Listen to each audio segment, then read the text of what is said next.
kita ini besar, masyarakat kita ini majemuk, monitor, dan ini terakhir perkembangannya. Ya, kita sebutkan misalkan ke daerah utara, kan hampir semua NH sudah ke sana.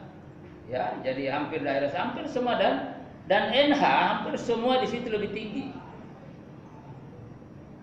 Ya, apalagi misalkan daerah Luwu di sana, karena sudah disampaikan bahwa proyeksi pasangan calon yang akan ditetapkan itu adalah Kahar, Ajis. Di Pinrang sendiri itu luar biasa, NH itu. Sidrap, Enrekan dan daerah ke sini, Sengkang, apalagi Bone, orang Bone. Kan itu yang saya katakan adalah basis ya. Jadi rasanya saya bukan karena subjektif, tapi saya percaya kepada monitor survei yang kita lakukan per kabupaten itu.